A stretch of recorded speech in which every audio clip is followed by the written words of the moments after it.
Ya, Oh. 2 minggu yang lalu, dan latar belakang dari Muslim. Ya. Jadi saya sarankan untuk ikut menjadi anggota pembaca Alkitab. Ya.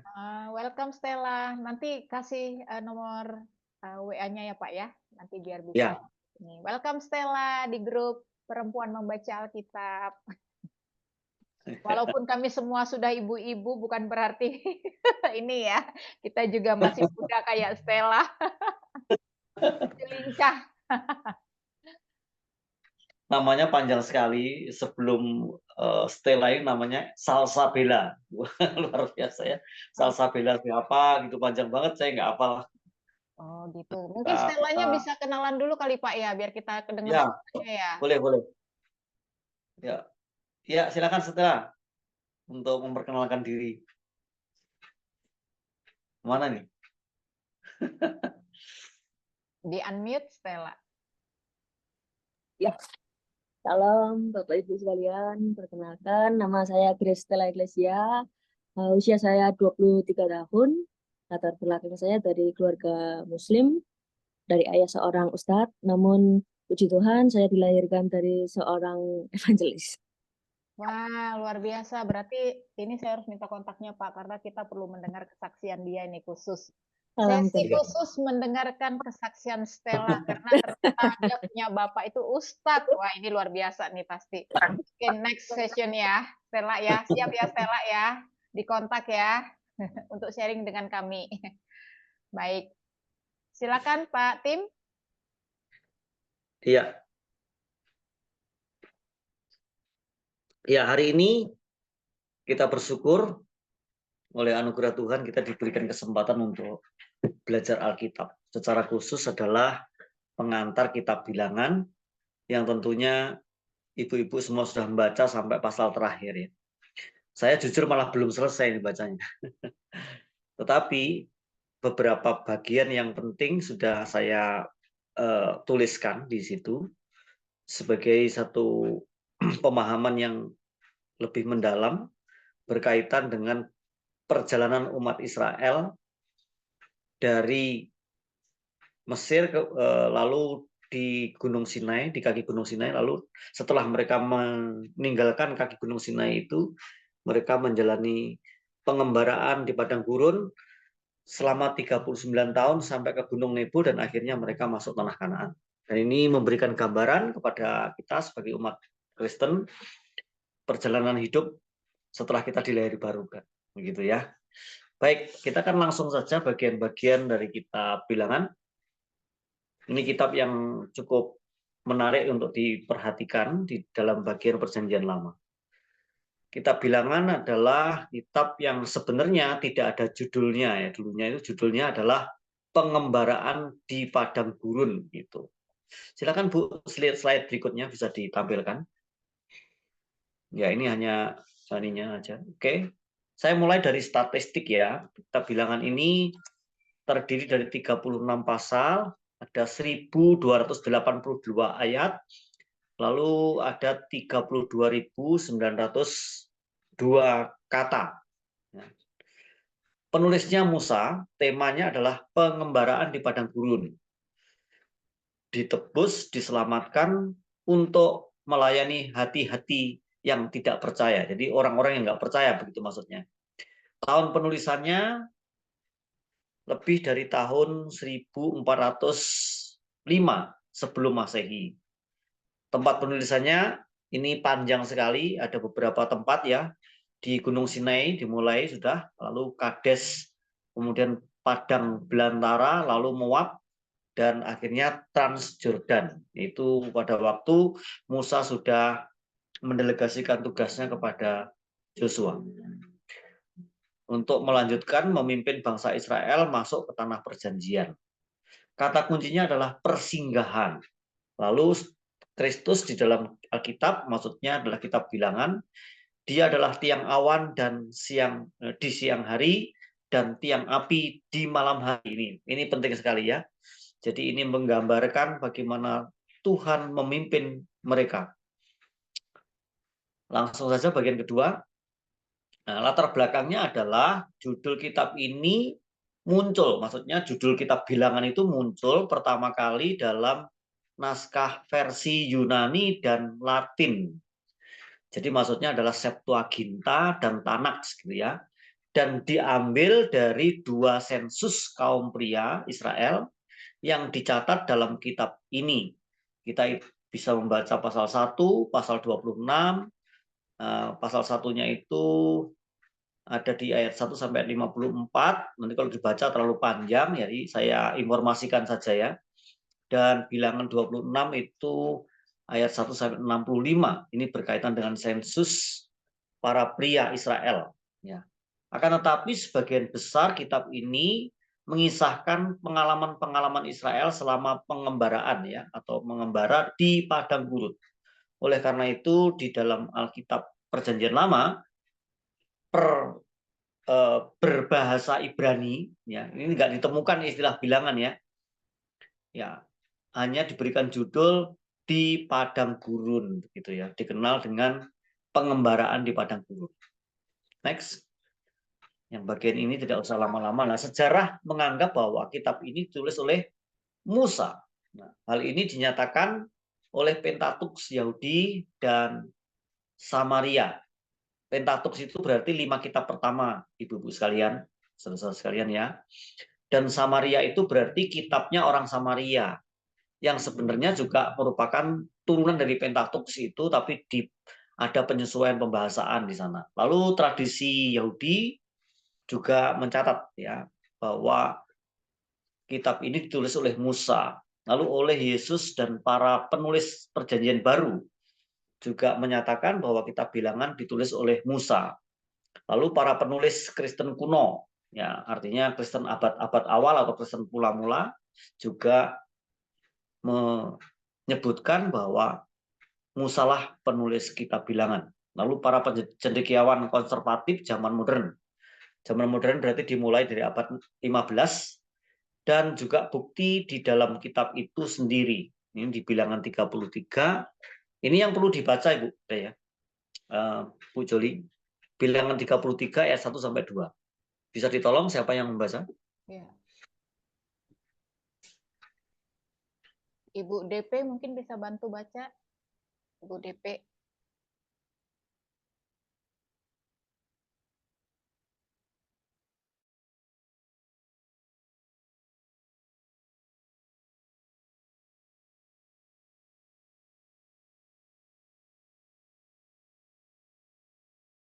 Iya, silakan baca 1 dan 2. Bilangan 33 ayat 1 dan 2. Tempat-tempat persinggahan orang Israel di padang gurun. Ayat 1.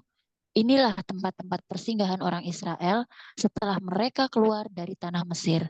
Pasukan demi pasukan di bawah pimpinan Musa dan Harun. Ayat kedua. Musa menuliskan perjalanan mereka dari tempat persinggahan ke tempat persinggahan sesuai dengan titah Tuhan. Dan inilah tempat-tempat persinggahan mereka dalam perjalanan mereka. Amin. Nah, di situ ada istilah yang sangat penting ya, kalimatnya Musa menuliskan perjalanan mereka. Nah, itu sangat jelas dan tidak diragukan bahwa penulis kitab Bilangan adalah Musa. Next. Nah, rupanya Musa itu mencatat dalam buku hariannya sepanjang pengembaraan di padang gurun itu, dan kemudian menyusun isi kitab Bilangan dalam bentuk narasi menjelang kematiannya. Ingat bahwa Musa itu mencapai umur 120 tahun ya. Jadi 40 tahun pertama ada di Mesir, lalu 40 tahun kedua ada di Midian, ketemu dengan istri dan mertuanya, lalu 40 tahun kemudian dia memimpin bangsa Israel keluar dari Mesir, dan dalam perjalanan 40 tahun itu menjelang kematiannya, dia mendelegasikan tugasnya kepada Yosua. Kemudian kebiasaan Musa untuk menyebut dirinya dengan kata ganti orang ketiga. Dia akan menyebut bahwa Tuhan berfirman kepada Musa. Nah, Tuhan berfirman melalui Musa, itu dia menyebut dirinya sendiri sebetulnya ya. Kata ganti orang ketiga memang biasa dilakukan di dalam tulisan-tulisan kuno. dan karena itu tidak melemahkan kredibilitasnya sebagai penulisan. Ya, jadi penulisan kitab ini tidak terdegradasi atau kredibilitasnya tidak diragukan, meskipun Musa menyebutnya mengganti nama dirinya itu orang ketiga. Oke, ini tidak usah selalu dipikirin. Selanjutnya aja, tujuan kitab Bilangan, ya, kitab ini ditulis untuk mengisahkan mengapa Israel tidak langsung masuk tanah perjanjian setelah meninggalkan Gunung Sinai. Ya. Bilangan menggambarkan tuntunan atau tuntutan, maaf, bukan tuntunan ya, menggambarkan tuntutan Allah akan iman dari umatnya, balasan dan hukumannya atas pemberontakan mereka, dan bagaimana maksudnya yang berkelanjutan itu akhirnya diwujudkan. Jadi apa yang Tuhan telah janjikan itu benar-benar diwujudkan, mereka betul-betul masuk ke tanah perjanjian yang disebut tanah Kanaan. Ini tujuan dari penulisan itu. Nah, di sini saya memperlihatkan lagi korban dan pencurahan darah. Ya, ini merupakan cerita panjang karena kitab kitab Bilangan ini berbicara tentang bagaimana mereka menggumuli perintah Tuhan, membentuk dan membuat kemah pertemuan, dan bagaimana tatanan ibadah yang diatur sendiri oleh Tuhan melalui Musa dan Harun. Ini sebenarnya seluruhnya menggambarkan tentang penyaliban Yesus Kristus. Kalau kita perhatikan bahwa di tabernakel Musa, atau ini disebut kemah pertemuan, itu ada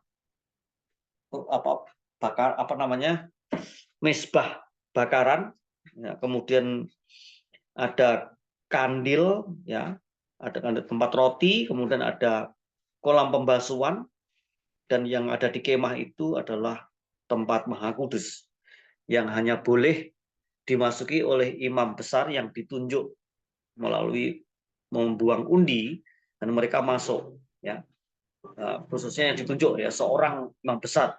Dan inilah sebenarnya yang berbicara tentang bagaimana tatanan ibadah umat Israel, dan seharusnya juga merefleksikan bagaimana ibadahnya orang Kristen yang harus terus memandang salib Kristus. Ini bagian yang penting yang sebenarnya terbentang ceritanya begitu panjang dalam kitab Bilangan. Next, yuk sekalian. Nah, tema-tema kuncinya adalah ini, ya. Pertama, pemeliharaan Allah. Yang kedua, ketidaksenangan Allah. Yang ketiga, keteraturan Allah. Yang keempat, pimpinan Allah. Mari kita bahas satu demi satu 4 hal ini. Pertama adalah pemeliharaan Allah. Ya, kita menemukan beberapa contoh dalam Bilangan mengenai bagaimana Allah memenuhi kebutuhan umatnya. Nah, ini ayatnya atau perikopnya panjang-panjang. Jadi hanya saya cantumkan sebagai informasi saja alamat-alamat ayat ini. Tetapi yang terpenting kita mengerti bahwa semua yang dicantumkan dan ditulis secara naratif di ayat-ayat ini mengenai bagaimana Allah memenuhi kebutuhan umatnya selama perjalanan di padang gurun 39 tahun setelah mereka meninggalkan kaki Gunung Sinai. Lalu kita diberikan kesempatan untuk merenungkan ini, ya. Mungkin belum itu sebelumnya. Sebelumnya, Bu. Nah, sebelumnya tadi yang bagian kedua tadinya. Renungkanlah bagaimana cara Allah memenuhi kebutuhan umatnya dewasa ini. Nah, ini juga menjadi gambaran. Ternyata ketika Tuhan menyelamatkan kita tuh seperti berjalan di padang gurun. Dan tentunya tidak mudah menjalani kehidupan keimanan Kristen kita. Namun kita tidak boleh lupa satu hal, bahwa Tuhan itu benar-benar memenuhi kebutuhan-kebutuhan yang mendasar dalam kehidupan kita, bukan saja kebutuhan jasmaniah, tetapi yang paling penting adalah kebutuhan rohaniah. Dan kita bisa menyebut bahwa kebutuhan jasmaniah itu seringkali menjadi kebutuhan yang dirasa atau feel need gitu ya. Tapi kebutuhan yang sebenarnya manusia itu membutuhkan relasi yang pasti antara dirinya, antara kita ini dengan Tuhan Sang Pencipta. Dan itulah yang disebut dengan real need, ya, kebutuhan yang mendasar atau kebutuhan yang sesungguhnya, real need. Ya. Oke, next. Ini pemeliharaan Allah, lalu ketidaksenangan Allah. Nah, ini menarik sekali ya. Salah satu aspek yang menyedihkan dalam Bilangan, ya, ada cerita panjang, ibu-ibu sudah membaca semua, ialah kenyataan bahwa Allah seringkali murka kepada umatnya.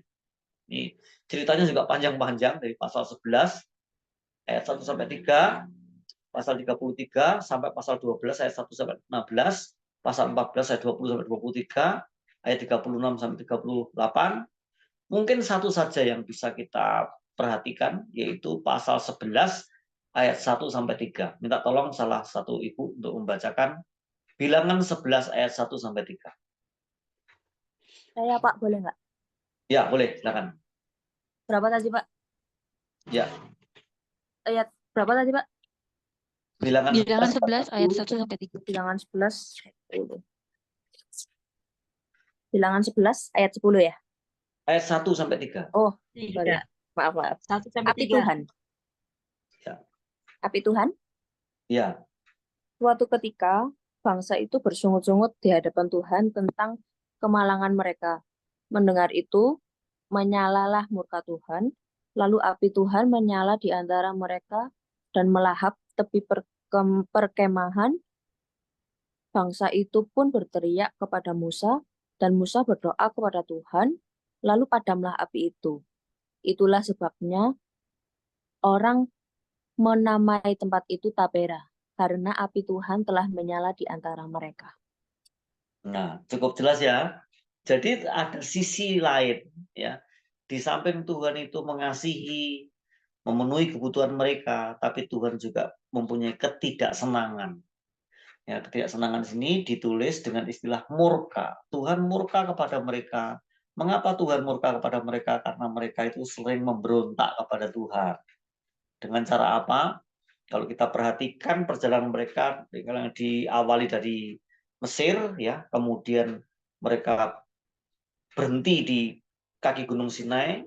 Pada waktu Musa naik ke Gunung Sinai itu selama 40 hari lamanya, mereka tidak tahan, ya, ingin memuaskan kebutuhan rohani palsu mereka, sehingga mereka memaksa Harun, ya, kakaknya Musa, untuk membuat lembu emas dan mereka sembah sebagai Allah mereka. Dan itu menimbulkan murka Allah yang sangat dahsyat, ya. Nah, tapi kemudian mereka juga tidak berhenti dalam perjalanan selama 39 tahun sampai ke Gunung Nebo itu. Ternyata mereka juga masih melakukan hal-hal yang mirip dengan itu, ya, yaitu menyembah berhala. Ya, di sini dikatakan, ya,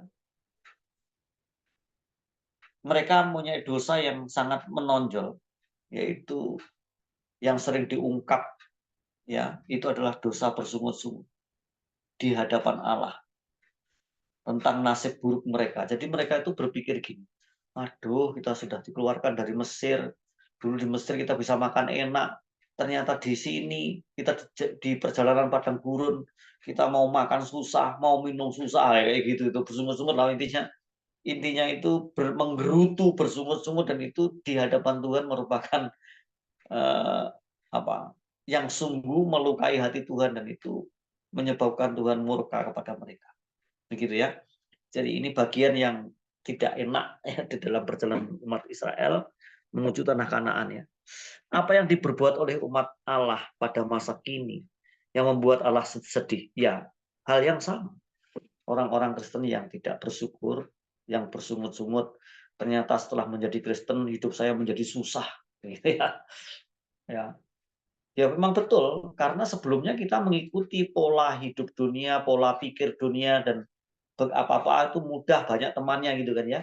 Begitu menjadi Kristen, ternyata tidak mudah kita menjalaninya, karena ini tidak sesuai dengan kehendak Tuhan, itu tidak sesuai dengan firman Tuhan, dan seterusnya. Akhirnya kita harus menggumuli hidup ini. Nah, itu yang disebut menyangkal diri, memikul salib. Ternyata tidak mudah. Nah, ini gambaran dari perjalanan umat Kristen juga. Oke, ini ketidaksenangan ini digambarkan dengan pemberontakan ya. Next. Nah, ini contoh hebatnya dosa Biliam. Tahu kan ya, cerita Biliam itu ada di pasal 22 ayat 24, lalu 22 ayat 1 sampai 24 ayat 1 sampai pasal 24 ayat 25. Cerita yang cukup panjang. Ada 3 pasal di sini sampai ayat 25. Dan itu berbicara tentang hebatnya dosa Biliam. Ya. Biliam yang ceritanya begitu dramatis itu ya di dalam kitab Bilangan. Oke. Berikutnya ini contoh-contoh pemberontakan Korah. Ini juga yang benar-benar tidak menyenangkan hati Tuhan. Dan kalau kita perhatikan di situ sampai dikutip ya oleh Rasul Petrus, juga dikutip oleh Yudas ya, yang menulis kitab Yudas, bukan Yudas Iskariot. Lalu juga Rasul Yohanes yang menulis kitab Wahyu pasal 2 ayat 14. Ya, mungkin salah satu dari ayat-ayat itu boleh kita baca. Mungkin yang tidak lazim, jarang diperhatikan adalah kitab Yudas. Kitab Yudas itu hanya satu pasal saja ya. Silakan dibacakan kitab Yudas yang merupakan kutipan dari pemberontakan Korah. Silakan, siapa yang mau bacakan?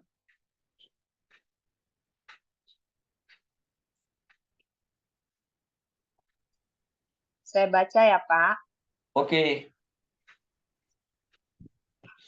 Yudas pasal 1 ayat yang ke-11.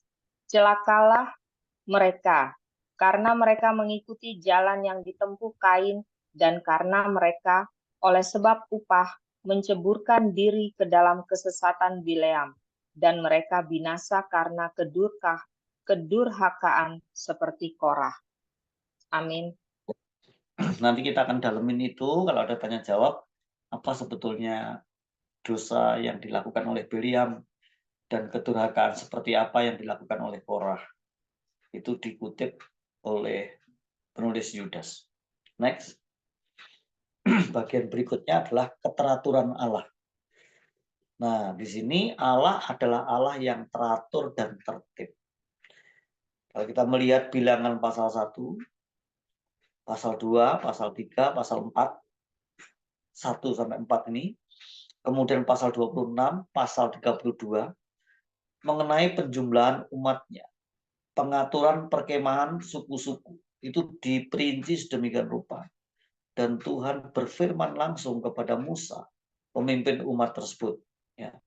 Lihat juga Bilangan 7 ayat 1 sampai 19, lalu ayat pasal pasal 7 ayat 1 sampai pasal 19 ayat 14, pasal 15, pasal 18, 19, 28, 29 mengenai tata cara ibadah. Jadi Tuhan itu betul-betul menyukai keteraturan atau desain gitu ya, keteraturan untuk mengatur umatnya supaya mereka benar-benar tercatat ya, datanya jelas, tidak ada yang kececer satupun, tidak ada yang terabaikan satupun.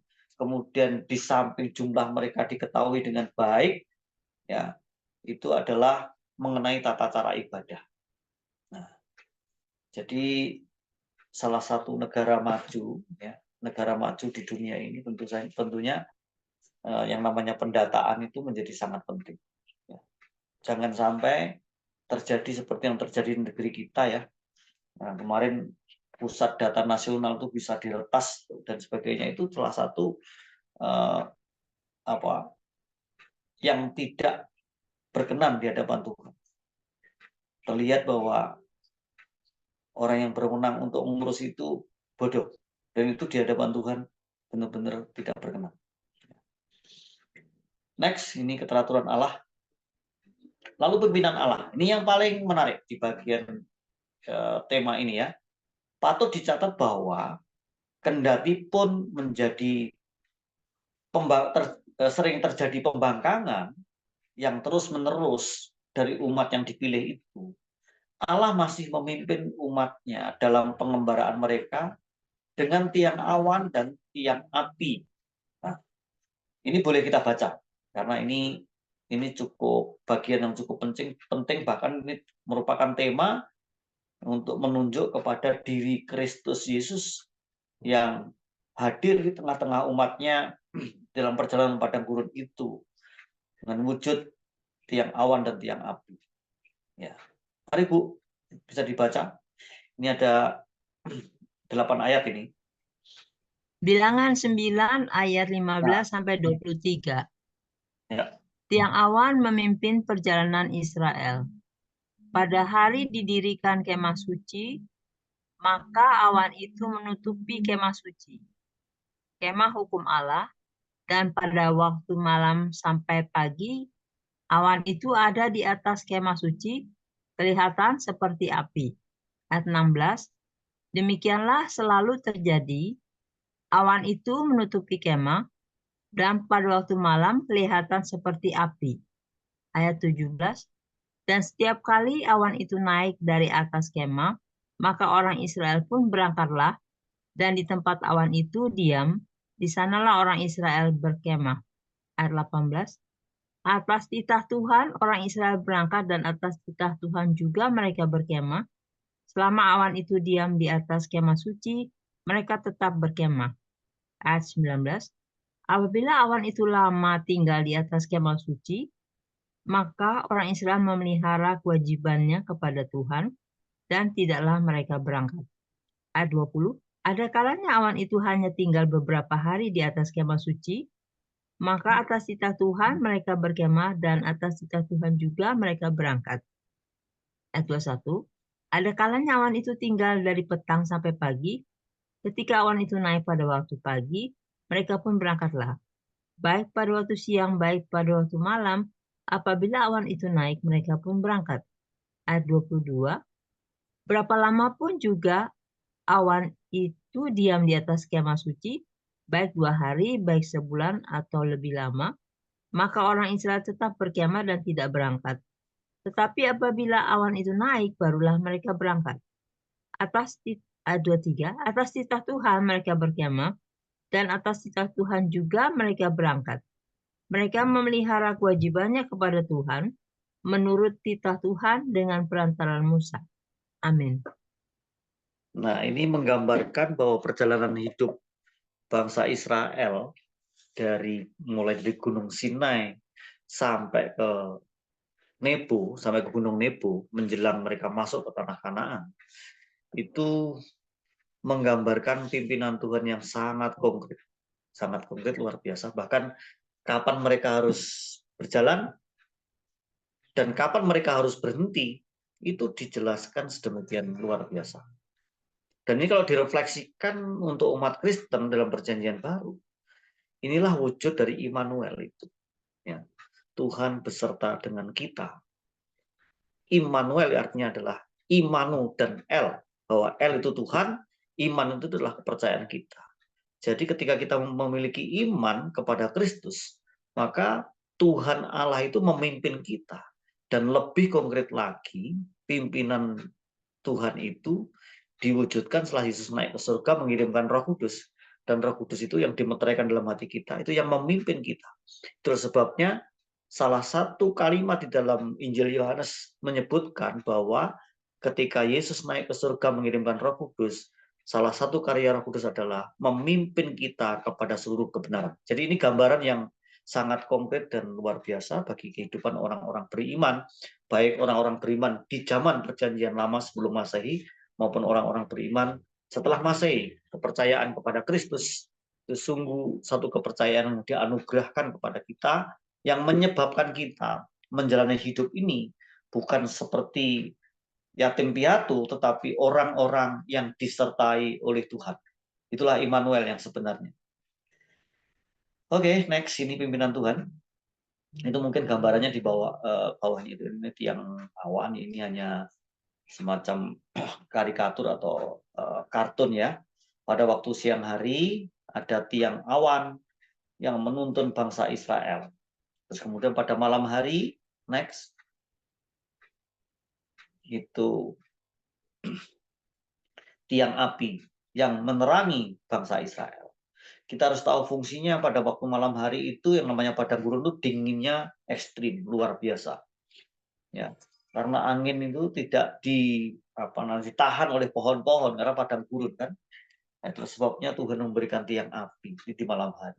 Dan di siang hari itu panasnya juga luar biasa karena tidak ada pohon-pohon yang menahan terik matahari dan tidak ada produksi oksigen dari pohon-pohon itu yang menyebabkan mereka itu sangat kepanasan. Oleh sebabnya Tuhan memberikan tiang awan yang menutupi teriknya matahari itu, sebenarnya dari matahari langsung tidak langsung kena kepada mereka, tapi ditahan oleh awan, dan itu luar biasa. Saya pernah mengalami hal itu ya pada waktu mengadakan perjalanan dari Mesir ke Wadi Mesir atau dari Mesir sampai ke perbatasan Israel. Walaupun waktu itu pakai bis sampai beberapa kali kita berhenti dan ternyata memang tiang awan itu ya gambarnya seperti itu. Saya bisa membayangkan ya. Waktu itu agak ada mendung gitu ya, ada awan yang menutupi teriknya matahari. Dan itu luar biasa, satu wujud di mana Tuhan memimpin bangsa atau umat yang telah dipilihnya. Begitu Ibu sekalian. Lanjut. Nah, ciri-ciri khas kitab Bilangan. Pertama, merupakan kitab pengembaraan di padang gurun yang menyatakan dengan jelas mengapa Israel tidak segera menduduki tanah perjanjian setelah meninggalkan Gunung Sinai, tetapi sebaliknya harus mengembara tanpa tujuan selama 39 tahun lebih. Ya. Seolah-olah ini sebetulnya ya, harusnya bukan tanpa tujuan. Tujuannya jelas kok, mereka ke tanah Kanaan, tapi 39 tahun itu suatu pengembaraan yang cukup panjang. Ya, seolah-olah seperti tanpa tujuan. Lalu berikutnya Bilangan merupakan kitab keluhan. Ini ada kesalahan ketik nih, maaf Ibu sekalian. Bilangan merupakan kitab keluhan dan berkali-kali mencatat keluhan, ketidakpuasan, dan keluhan pahit orang Israel terhadap Allah dan perlakuan Tuhan terhadap mereka. Nah, ini adalah dosa bersungut-sungut gitu ya. Nanti dicatat itu sama Paulus ya. Kita nanti akan lihat penggenapannya dalam perjanjian baru. Yang ketiga, ciri khasnya yang ketiga, kitab ini menunjukkan prinsip bahwa tanpa iman tidak mungkin kita berkenan kepada Allah. Itu dicatat di dalam Ibrani 11 ayat 6. Nah, sepanjang kitab ini kita melihat bahwa umat Allah bergerak maju hanya karena mempercayai Tuhan dengan iman yang kokoh, mempercayai janji-janjinya, dan bersandar kepadanya sebagai sumber hidup dan pengharapan mereka. Nah, lalu ciri yang keempat bahwa Bilangan dengan jelas sekali menyatakan prinsip bahwa jikalau satu angkatan gagal, satu angkatan satu generasi, dan satu generasi itu ternyata kalau dihitung sesuai dengan catatan Alkitab itu ya 40 tahun itu. Allah akan membangkitkan angkatan lain untuk memenuhi janji-janjinya dan melaksanakan misinya. Jadi Tuhan itu tidak pernah gagal. Itu yang dimaksudkan. Jadi sekali Tuhan menetapkan supaya mereka keluar dari Mesir menuju tanah Kanaan, tetap harus sampai di tanah Kanaan atau tanah perjanjian itu. Ya, sekalipun generasi itu gagal untuk mentaati dan mengikuti jalan-jalan Tuhan, Tuhan membangkitkan generasi berikutnya yang diperanakkan ya, di padang gurun itu, dan generasi berikutnya itu dipimpin oleh Yosua dan didampingi oleh Kaleb masuk ke tanah perjanjian. Itu, Ibu sekalian. Next, ciri berikutnya yang kelima, sensus sebelum Kadesi. Ini Kadesi sebuah tempat ya, yang nanti di kitab Yosua itu disebut Kadesi itu Kades Barnea, dan Kadesi itu adalah tempat yang penuh dengan tantangan. Di dalamnya ada para raksasa, dan Kaleb justru meminta tanah yang seperti itu, Hebron, Kades, supaya diberikan kepadanya, dan kepadanya diberikan kekuatan ya. Kekuatan 45 tahun pada waktu di padang gurun sama dengan umur yang sudah sampai di 85 tahun dan minta diberkati oleh Yosua sebagai pemimpin bangsa itu untuk Kaleb mengalahkan orang-orang enak itu, orang-orang raksasa, dan juga menggarap tanah yang menjadi warisannya, begitu ya. Nah, perhatikan di sini bahwa sensus yang kemudian dia di daratan Moab itu sudah bagian terakhir ujung dari akan menyeberang ke tanah Kanaan melalui sungai Yordan. Ya, Yordan sama Moab itu sama ya, itu tuh satu lokasi yang sama. Ya. Kalau sekarang sudah negara Yordan, tapi dulu namanya Moab. Sebelum memasuki Kanaan, itu di pasal 26 ayat 1 sampai 65 menyatakan bahwa bukan kekuatan yang tidak memadai dari tentara Israel ya, yang membuat mereka tidak bisa masuk ke Kanaan di Kadesi, tetapi kekurangan iman dan ketaatan mereka. Ya. Itu nanti dibuktikan dalam perjalanan. Ya. Bahkan ketika mereka masuk tanah Kanaan, ada satu tempat yang harus dikelilingi oleh mereka, yaitu Yeriko. Itu betul-betul melibatkan iman yang kokoh, percaya kepada Tuhan, karena secara manusia mustahil kota itu bisa digempur. Ini jelas banget bahwa mereka itu nggak masuk bukan karena kurang kuatnya tentara yang sudah disensus tadi ya, kurangnya pasukan, tetapi kurangnya iman dan ketaatan mereka yang menyebabkan mereka nggak bisa langsung masuk begitu saja. Gitu. Lalu yang bagian ke-6 ciri khasnya adalah Bilangan merupakan kitab disiplin ilahi yang menunjukkan bahwa Allah memang mendisiplin dan menghukum umatnya sendiri ketika mereka terus mengeluh dan tidak percaya kepada Tuhan. Gitu ya. Itu pasalnya ada di pasal 13, bisa dibandingkan sampai pasal 14, lalu Bilangan 13 itu ayat 1 sampai pasal 14 ayat 45. Itu panjang banget, jadi cukup dengan deskripsi singkat inilah kita menggambarkan, kita mendapatkan gambaran bahwa Allah itu mendisiplin umatnya sendiri, menghukum bahkan ketika mereka mengeluh dan tidak percaya atau tidak beriman kepada Tuhan. Oke, saya kira ini bagian ini selesai. Kita akan lihat sebentar garis besar. Ada 3 Romawi, ya. Garis besarnya yang pertama adalah Allah mempersiapkan angkatan keluaran, artinya yang keluar dari padang gurun itu masuk ke tanah Kanaan ya, untuk memperoleh tanah perjanjian. Itu pasal 1 ayat 1 sampai pasal 10 ayat 10. Nah, di sini bagian A, persiapan untuk menuju Kanaan. Lalu di bagian A itu ada 1, 2, 3, menghitung kekuatan tempur Israel, itu terdapat di pasal 1 ayat 1 sampai 54. Lalu mengatur perkemahan, itu pasal 2 ayat 1 sampai ayat 34.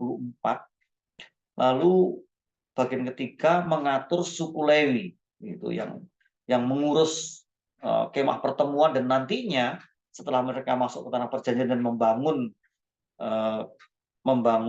bait Allah, suku Lewi ini tetap yang mengurus rumah Tuhan sampai zaman Salomo ya, zaman raja-raja di Israel. Kemudian bagian B itu menguduskan umat Israel, itu pasal 5 ayat 1 sampai pasal 10 ayat 10. Nah, bagian ini selesai. Bagian berikutnya yaitu yang Romawi 2, angkatan keluaran. Kehilangan warisan mereka karena dosa dan ketidakpercayaan mereka. Itu terdapat di pasal 10 ayat 19 sampai pasal 25 ayat 18. Ini bagian yang paling panjang ya. Dosanya apa sih? Ketidakpercayaan mereka bagaimana sih? Nah, di sini yang bagian A, bersungut-sungut dalam perjalanan ke Kadesi. Pasal 10. Lalu pemberontakan dan ketidakpercayaan di Kadesi. Itu pasal 13. Lalu dosa dan pemberontakan di padang gurun, pasal 15. Ketidaktaatan dalam perjalanan ke Moab, itu pasal 20. Next.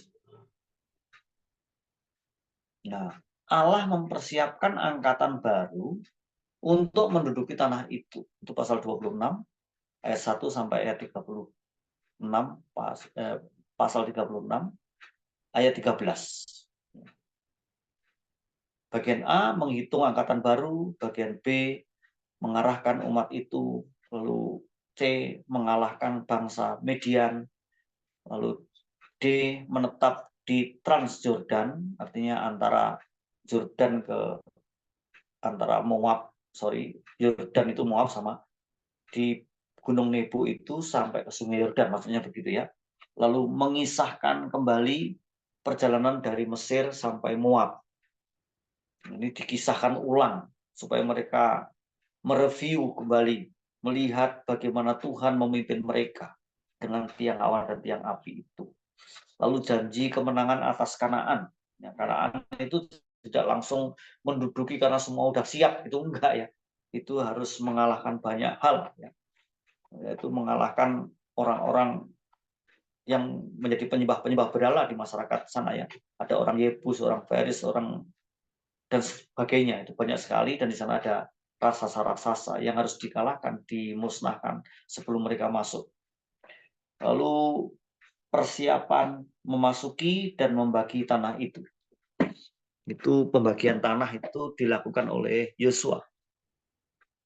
Itu pasal 34 sampai ayat 1 sampai pasal 36 ayat 13. Ini sudah bagian terakhir dari garis besar. Lalu kita akan merefleksikan penggenapan dalam perjanjian baru. Nah, ini yang harus disimak baik-baik ya. Yesus mengacu pada ular tembaga. Nah, ini penting. Sebagai ilustrasi dari dirinya yang diangkat sehingga mereka yang percaya kepadanya tidak binasa melainkan beroleh hidup yang kekal. Itu kemudian dicatat dengan sangat baik oleh Rasul Yohanes di pasal 3 Injil Yohanes ayat 14 sampai ayat 15. Nah, mari kita baca dulu ayat ini. Ayat yang sudah terkenal sebetulnya, tapi mulai ayat 14. Biasanya yang hafal itu ayat 16. Silakan Bu, siapa yang membaca? Yohanes 3 ayat 14 sampai 16. Boleh, Pak? Ya, silakan. Yohanes 3 ayat berapa, Pak? Ayat 14 sampai 16. Sebentar. Yohanes 3. Pakai buku soalnya, Pak, jadi agak lama nyarinya. Pakai buku kah? Pakai Iya, ini. pakai kitab. Kitab Pakai manual ya? kitab ini, Pak. Kitab. Ayat berapa tadi? Maaf. 14 sampai 16. 14 sampai 16. Sama seperti Musa. Sama seperti Musa meninggikan ular di padang gurun, demikian juga Anak Manusia harus ditinggikan, supaya setiap orang yang percaya kepadanya beroleh hidup yang kekal, karena begitu besar kasih Allah akan dunia ini sehingga ia telah mengaruniakan anaknya yang tunggal, supaya setiap orang yang percaya kepadanya tidak binasa, melainkan beroleh hidup yang kekal. Nah, ini berbicara tentang apa? Keselamatan yang dikerjakan oleh Yesus Kristus di atas kayu salib.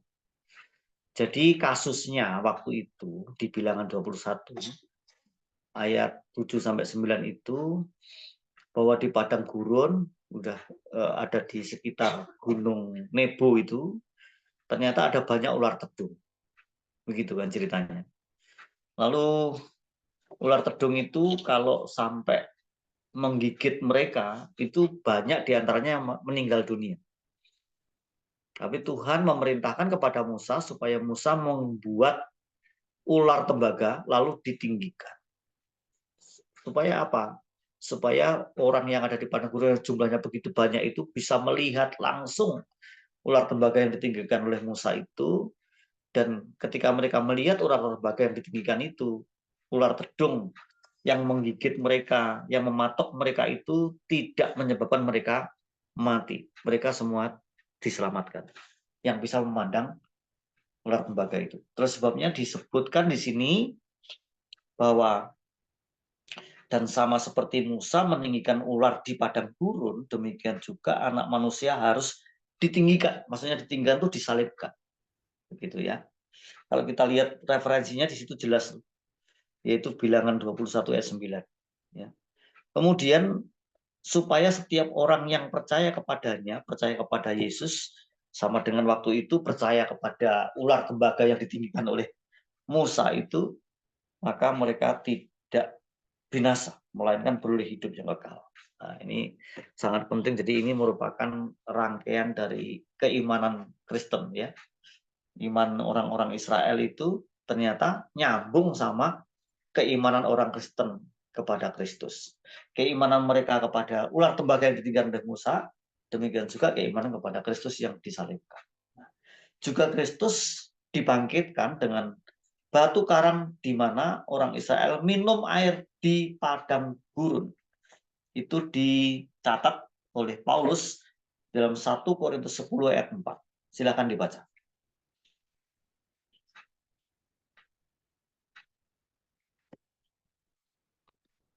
Yuk, Stella, mau baca lagi?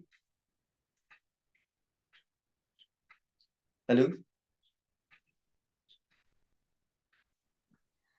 1 Korintus 10 ayat 4. Ya, ya. Dan Oke. mereka semua minum minuman rohani yang sama, sebab mereka minum dari batu karang rohani yang mengikuti mereka, dan batu karang itu ialah Kristus.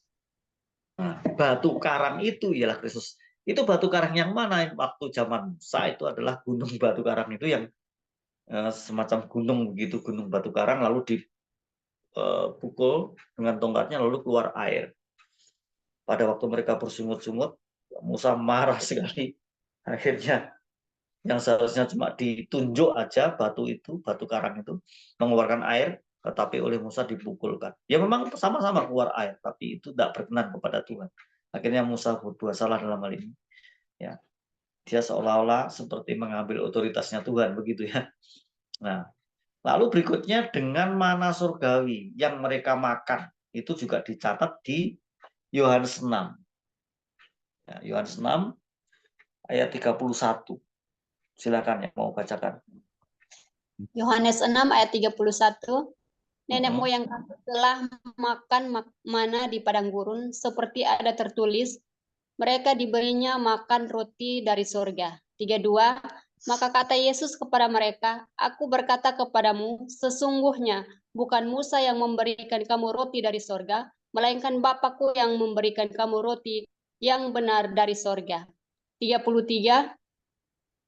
Karena roti yang dari Allah ialah roti yang turun dari surga dan yang memberi hidup kepada dunia. Amin. Amin. Luar biasa. Jadi itulah sebabnya kenapa Yesus menyebut dirinya di dalam Injil Yohanes itu, dicatat oleh Rasul Yohanes, akulah roti hidup. Dan tubuhku adalah roti hidup itu. Dan benar-benar makanan. Gitu ya. Maksudnya makanan yang menghidupkan. Nah, itu maksudnya adalah Yesus itu mengidentifikasi dirinya sebagai roti dari surga. Dan gambarannya itu mana yang dulu pernah dikonsumsi oleh umat Israel dalam perjalanan menuju tanah perjanjian. Dan kalau kita produksinya apa? Berarti ya sakramen, ya, sakramen perjamuan kudus, ya. Kita disuruh oleh Tuhan Yesus untuk makan roti dan minum anggur. Inilah tubuhku yang dipecah-pecahkan bagi kamu. Ini sebenarnya gambaran dari semua ini. Baik, terus pengenapan dalam perjanjian baru, kalau kita lihat gambarannya seperti ini. Pertama tadi yang sudah saya jelaskan, bahwa Musa membuat ular tembaga lalu ditinggikan, dan mereka yang ada di padang gurun yang sedang dikelilingi oleh banyak ular-ular tedung itu ketika melihat ular tembaga yang ditinggikan itu, mereka hidup, mereka tidak mati, tidak kena upas atau tidak kena racun dari ular tedung itu. Ini sebenarnya menunjuk kepada Yohanes 3 ayat 14-16 tadi, menunjuk pada Yesus. Siapa yang memandang salib, siapa yang memandang Yesus, siapa yang percaya kepada Yesus, walaupun iblis, ya, yang diidentikan dengan ular itu ingin menerkam kita, kita selamat, ya, karena Tuhan melepaskan kita dari cengkeraman kuasa kegelapan tersebut, atau dari kuasa roh-roh jahat yang ada di dunia ini. Baik, ini gambaran saja. Lalu berikutnya itu mereka makan mana dari surga di padang gurun. Itu juga berbicara tentang Yesus Kristus yang mengidentifikasi dirinya sebagai roti hidup. Berikutnya. Nah, ini tadi yang sudah saya jelaskan. mereka minum air di padang gurun, minum air dari batu karang. Dan Yesus itu batu karang yang memberikan minum. Dan itu gambaran dari Yesus pada waktu bertemu dengan perempuan Samaria. Kalau kamu meminum air yang kuberikan, maka air itu akan menjadi sumber hidup dari dalam hatimu dan terus memancar dan tidak pernah habis. Itu berbicara tentang firman. Yaitu air dilambangkan, air melambangkan firman Allah. Begitu. Dan Yesus adalah firman yang menjadi manusia. Next. Nah, penggenapan dalam perjanjian baru masih ya. Keluhan dan ketidakpercayaan Israel disebutkan sebagai peringatan bagi orang percaya di bawah perjanjian yang baru. Nah, ini harus kita bacain. Ya, 1 Korintus 10 ayat 5 sampai 11. Jadi dosa-dosa Israel itu diperinci oleh Rasul Paulus di ayat ini ya. Di 1 Korintus 10 ayat 5 sampai 11. Silakan dibacakan.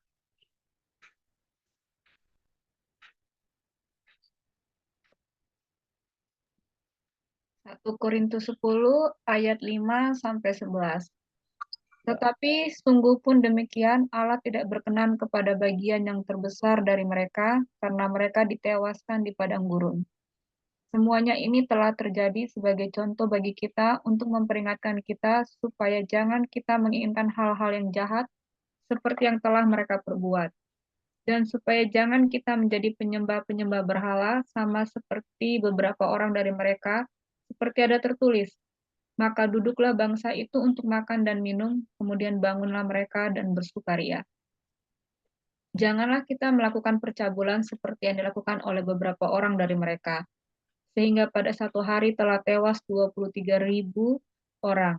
Dan janganlah kita mencobai Tuhan seperti yang dilakukan oleh beberapa orang dari mereka, sehingga mereka mati di pagut ular. Dan janganlah bersungut-sungut seperti yang dilakukan oleh beberapa orang dari mereka, sehingga mereka dibinasakan oleh malaikat maut. Semuanya ini telah menimpa mereka sebagai contoh dan dituliskan untuk menjadi peringatan bagi kita yang hidup pada waktu di mana zaman akhir telah tiba. Amin.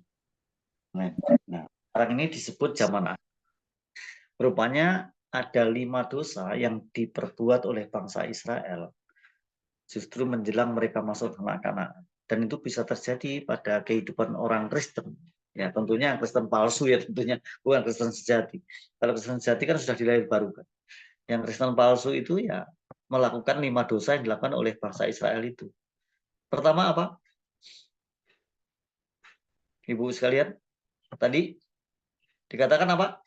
Karena mereka, tetapi sungguh pun demikian Allah tidak berkenan kepada bagian yang terbesar dari mereka, karena mereka ditewaskan di padang gurun. Lalu apa yang dilakukan? Pertama, mereka menginginkan hal-hal yang jahat. Menginginkan hal-hal jahat. Itu yang pertama. Yang kedua, menyembah berhala. Lah menyembah berhala itu kalau di zaman sekarang tentunya bukan patung ya, seperti patung lembu emas atau apa, bukan. Kalau sekarang apa tuh?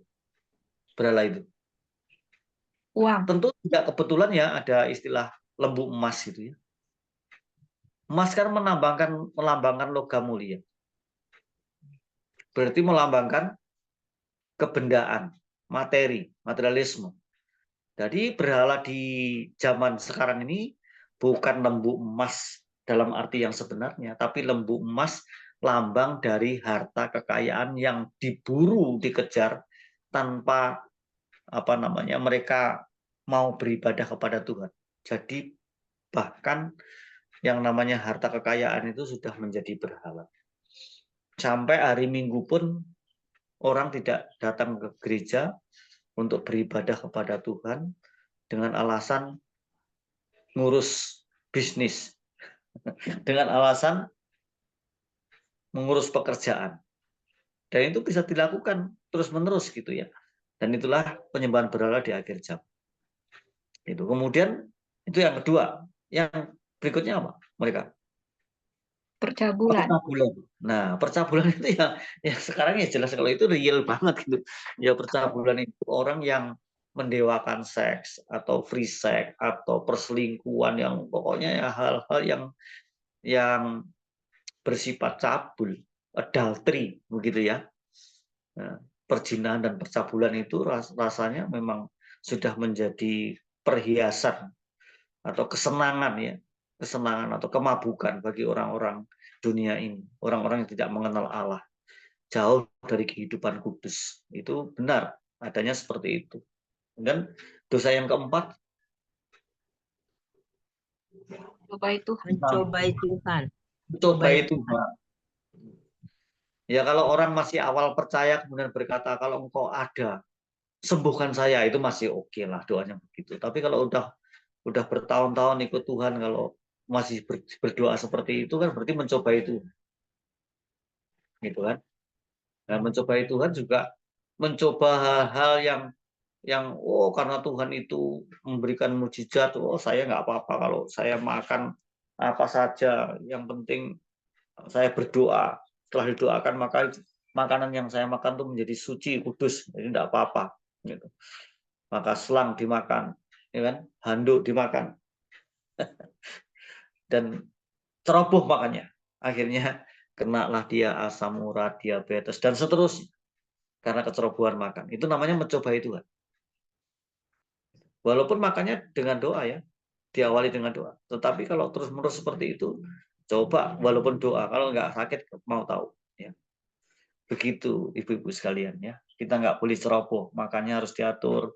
Apalagi kalau sudah seusia saya ini sudah 58 tahun ya, harus minum air putih lebih teratur, ya, lebih banyak, istirahat cukup, olahraga itu penting gitu ya. Itu yang namanya memelihara bait suci gitu. Siapa lagi yang terakhir? Bersungut-sungut. Dan janganlah bersungut-sungut seperti yang dilakukan oleh beberapa orang. Pokoknya dosa bersungut-sungut itu dosa yang tidak mempercayai Tuhan. Orang yang bersungut-sungut, tidak bersyukur itu sebenarnya dosa yang tidak mempercayai itu. Jadi itu berkaitan dengan keimanan. Orang yang tidak bersandar, tidak mengandalkan Tuhan. Nah, dosa seperti ini bisa terjadi pada kehidupan orang Kristen palsu atau Kristen yang tidak sungguh-sungguh. 5 dosa yang dilakukan oleh bangsa Israel adalah menginginkan hal yang jahat, ya. Kemudian menyembah berhala, cabul, lalu bersungut-sungut. Ada satu lagi, mencobai Tuhan. Nah, itu 5 dosa ini direfleksikan ya. Ini oleh Paulus menjadi contoh buat kita, buat kalian, jemaat Korintus. Dan berarti juga jemaat Allah, jemaat Kristus sampai zaman sekarang. Jadi peringatan yang sangat penting. Dan itu juga ditulis oleh penulis Ibrani, yang kita yakini juga Paulus yang menulis. Itu pasal 3 ayat 16 sampai pasal 4 ayat 6. Cukup panjang. Jadi kesimpulannya ini, ya, orang Kristen harus memahami kisah-kisah dalam kitab Bilangan sebagai peringatan terhadap ketidakpercayaan dan terhadap pengujian Tuhan. Bahkan Paulus mengajarkan bahwa orang Israel memberontak tidak hanya terhadap Allah, tetapi khususnya terhadap Kristus di padang gurun. Ini refleksi dari Paulus ya. Seperti yang dikatakan Paulus, Israel minum dari batu karang rohani yang mengikuti mereka. Dan batu karang itu ialah Kristus. 1 Korintus 10 ayat 4 dan bisa dibandingkan dengan pasal 10 ayat 9. Ini bandingan dari Bilangan 20 ayat 2 sampai 13. Nah, ajaran Paulus dengan jelas menunjukkan bahwa Yesus adalah Allah. Karena Allah disebut sebagai batu karang di dalam perjanjian lama. Termasuk kidung Musa dalam Ulangan 32. Ayat 4, kemudian pasal 15, pasal 18, pasal 30, pasal 31, dan pasal 37.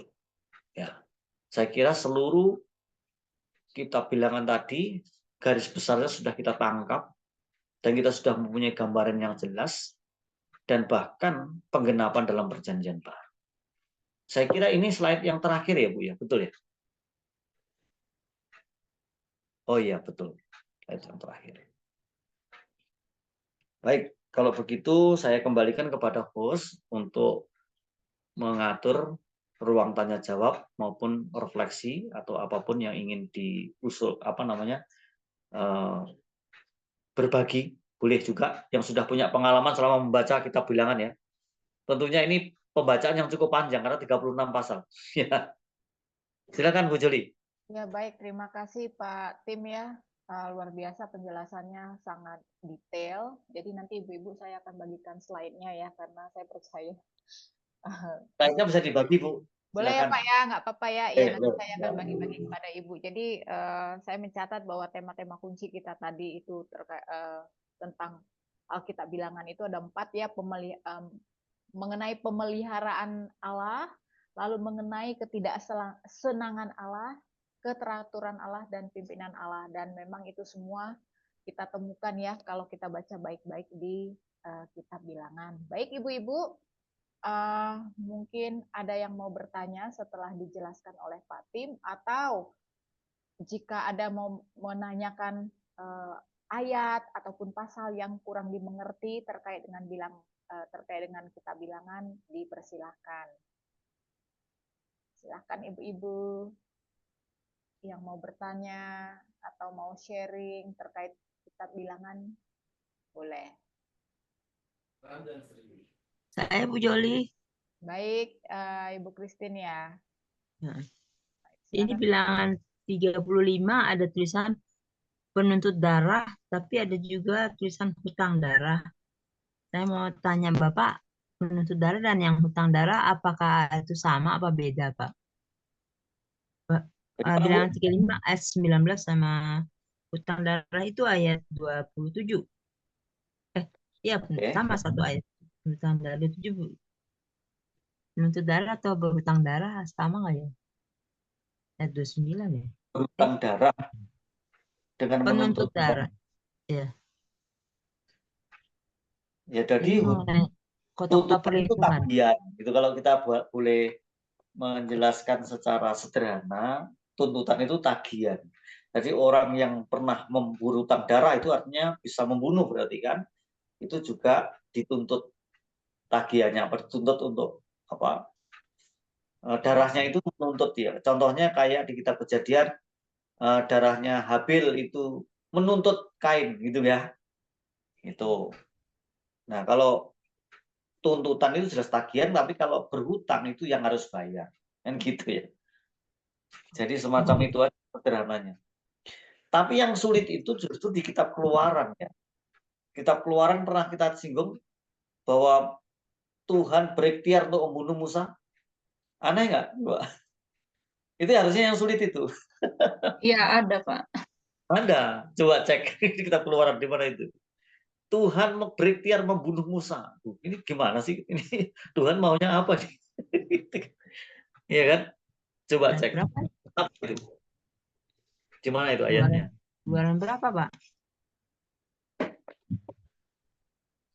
Keluaran berapa? Sebentar, saya cek dulu ya.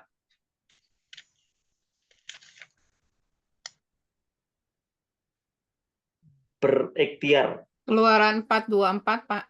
Iya, Keluaran 4:24. Betul. Ya, oke, silakan dibaca dulu. Tetapi di tengah jalan, di suatu tempat bermalam, Tuhan bertemu dengan Musa dan berikhtiar untuk membunuhnya. Ini kasusnya kan yang sama dengan itu, yang waktu Musa tidak menyunat anaknya kan, Pak? Betul. Aneh nggak kalau kita melihat, kata membaca, ini kok Tuhan berikhtiar membunuh Musa, ini kenapa? Gitu kan. Jadi maknanya pengantin darah, Pak, itu judulnya. Nah, judulnya pengantin darah kan. Coba lihat, pasal tadi, pasal berapa? 4 ya, Bu ya? Pasal 4 ya? Keluaran 4:24. Pengantin darah 25. Nah, perhatikan di situ ya. Tetapi di tengah jalan di suatu tempat bermalam, Tuhan bertemu dengan Musa dan berikhtiar untuk membunuhnya. Lihat ayat 25-nya. Lalu Zipora mengambil pisau. Kenapa mengambil pisau? Pisau batu. Mengerat kulit dipotongnya kulit katan anaknya. Kemudian disentuhnya dengan kulit itu. Ya, kaki Musa sambil berkata, sesungguhnya engkau pengantin darah bagiku. Nah, ini menarik toh. Coba, apa yang terjadi sebenarnya? Musa ini mungkin saking sibuknya, seperti pendeta saking sibuknya, ya kan, melupakan hal yang sangat penting, yaitu menyunat anaknya sendiri. Umur Nah, 8 hari harusnya disunat ya. iya, sunat itu adalah tanda perjanjian. Perjanjian Allah dengan umat itu ditandai dengan sunat. Nah, kalau dalam perjanjian baru, sunat itu berarti kelahiran baru. Ya kan? Oleh karena itu, kita jangan mengabaikan hal yang penting. Jangan terlalu sibuk menjadi orang Kristen. Ya kan? Jadi hamba Tuhan juga jangan terlalu sibuk sehingga lupa, ya kan, untuk melakukan yang utama, yaitu memelihara perjanjian. Sebenarnya kalau kita terjemahkan apa sih sebenarnya? Sakramen. Jadi kita tidak melakukan perjamuan kudus. Gitu. Ada nggak orang Kristen yang mengabaikan, menganggap itu nggak penting? Pengantin darah. Iya. Nah, Oh, jadi sebenarnya ini sunat ini seperti sakramen, bukan seperti lagi. Memang sakramen itu adalah upacara suci yang harus dilakukan oleh Musa. Turun-temurun itu sejak zaman Abraham. Gitu. Tapi tidak dilakukan oleh Musa. Ya untungnya Sipora itu istrinya ya berarti ya. ya istrinya Pak. Nah, itu ingat, makanya istri itu penolong. Jadi kalau suaminya lupa ke gereja untuk memelihara perjanjian dengan Tuhan, istrinya yang ingat gitu. Atau sebaliknya gitu ya. Nah, itu maksudnya kenapa Tuhan berikhtiar untuk membunuh Musa, karena Musa mengabaikan hal yang penting, yaitu tanda perjanjian. Itu jawabannya. Dan disebut sebagai pengantin darah. Penting banget di dalam perjanjian lama tentang darah ini. Baik di kemah pertemuan atau tabernakel Musa sampai ke Bait Allah, sampai ke Yesus Kristus di atas kayu salib. Itu nyambung semuanya. Itu Tadi berkaitan. gimana Pak? Hutang darah dan penuntut darah tadi gimana Pak? Nah, kalau menuntut itu kan seperti orang nagih janji. Jadi Ya dia seperti harus ini. membunuh. Iya, dia harus membayarnya. Kalau Makanya, hutang darah sudah lunas. ya, makanya Yesus berkata, tetelestai, sudah selesai. Hutang darah itu sudah dilunasi oleh Yesus. Oh, Maka kalau siapa belum yang masih percaya belum. Yesus, maka dia selamat. Begitu. Ya Pak. Ya Pak. Ini langsung shortcut ya Bu, langsung menuju makna yang sejatinya gitu ya. Di zaman perjanjian baru mudahnya seperti itu. Dulu orang-orang Israel susah loh, nggak seperti kita loh. Ngertinya nggak segampang kita loh. Ya, kenapa ya nggak punya Roh Kudus ya? Enggak. Di dalam perjanjian lama kan masih berupa janji tentang Mesias. Sedangkan kita sudah digenapi kan. Sudah lihat dengan jelas gambar. Oh iya, ya, Yesus sudah lahir ya. Iya, Yesus sudah disalibkan Pak. Ya kan. Oke, next siapa lagi mau tanya? Stella, silakan kalau mau tanya. Baik, Ibu-ibu, ada lagi yang mau tanya? Bu Joli, itu yang pertanyaan Ibu Yohana. Hah? Saya off cam ya, nggak apa-apa ya. Pak Bu Dede tanya, silakan tanya. Yang itu pertanyaan Ibu Yohana mengenai suku Israel yang 9,5 sama 2,5 itu penjelasannya gimana Pak Tim? Pertanyaan Bu Sari itu. Oh Bu Sari ya, iya Bu Sari, betul Bu Sari. Kalau tidak menunjukkan ayatnya, saya juga nggak bisa baca. Karena yang bisa menjawab itu kan Alkitab. Ada. Ada di bilangan berapa waktu itu? 35.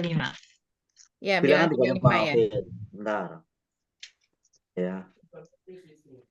35 apa berapa ya? Iya 35. Bilangan 35. Oh sorry, bilangan 34 ayat 13 Pak. Oke.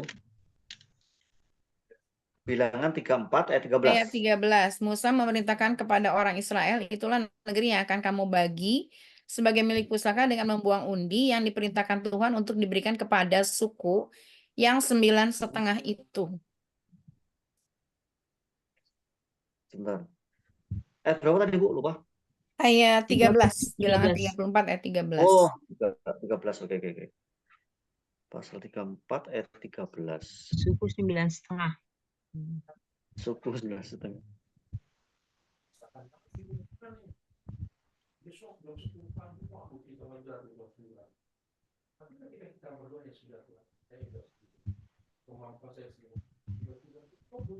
Lalu, Ini ayat 11 apakah betul. Ya. Saudara, saya belum ketemu ayat 11 ya. ayat 13, Pak? Ayat 13. Yang mengenai pembagian tanah Kanaan itu, Pak. Oh, oke, ya. Musa memerintahkan kepada orang Israel, itulah negeri yang akan kamu bagi sebagai milik pusaka dengan membuang undi yang diperintahkan Tuhan untuk diberikan kepada suku yang 9,5 itu. Iya, Kita harus bukti. Ada berapa suku Israel? 12. suku Israel 12. 12. Kalau ini ada disebutkan 9,5, berarti ada 3,5 yang 2,5. lain. 3,5 yang lain. 2,5. Oh ya, 2,5. Betul, sorry, 2,5. Nah, kita cari jawabannya ya. 34 Ini ayat. suku Manasye terbagi 2 ya, Pak ya? Ya, sebentar. Bilangan 34 ayat 13.